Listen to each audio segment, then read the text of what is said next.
என் அன்பு குழந்தையே, நம்பிக்கையைக் கொண்டு மனிதனின் வீரத்தை நிர்ணயித்து விடலாம். பேசும் வார்த்தையை விட பேசாத மௌனத்திற்கு அதிக அர்த்தம்.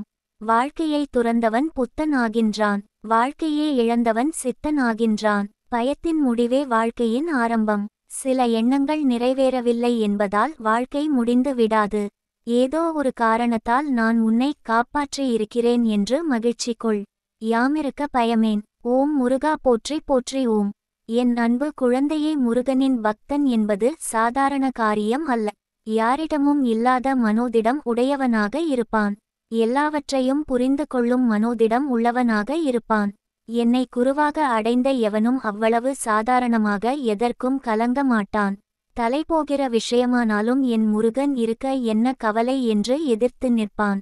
கவலைப்படாது இரு, நான் இருக்கிறேன். ஓம் முருகா போற்றி. என் அன்பு குழந்தையே, இப்போது உள்ள எல்லா சூழ்நிலைகளும் உனக்குள் இருக்கும் நம்பிக்கை என்னும் கண்ணை மறைக்கின்றது. நீ தளராதே. இதைவிட மோசமான சூழ்நிலை வந்தபோது கூட நீ அசரவில்லை. பிறகு ஏன் இந்த பிரச்சனையைக் கண்டு மனம் குழப்பம் அடைகிறாய்? பொறுத்திருந்து பார், உன்னுடைய இந்த நிலைமை மாறும். என் குழந்தையே, உன்னுடைய இந்த சோதனைகள் ஒரு நல்ல வாழ்க்கைக்கு உன்னை அழைத்து செல்லும். என் அன்பு குழந்தையே, இவ்வளவு நாள் உன் எல்லா பிரச்சனைகளுக்கும் உனக்கு தீர்வை நானே கொடுத்தேன். இப்பொழுது உள்ள பிரச்சனைக்கும் தீர்வை கொடுக்க மாட்டேனா? ஏன் இப்படி நீயே உன்னை காயப்படுத்தி கஷ்டப்படுத்துகிறாய்? உன்னை அலட்சியப்படுத்துபவர் முன் ஏங்கி நிற்காதே. ஏனென்றால் அவர்கள் உன்னை புரிந்து கொள்ளவில்லை என்று தான் அர்த்தம். உன்னை புரிந்து கொள்ளாதவர்களிடம் வார்த்தைகளால் போராடுவதை விட அமைதியாக விலகி விடு.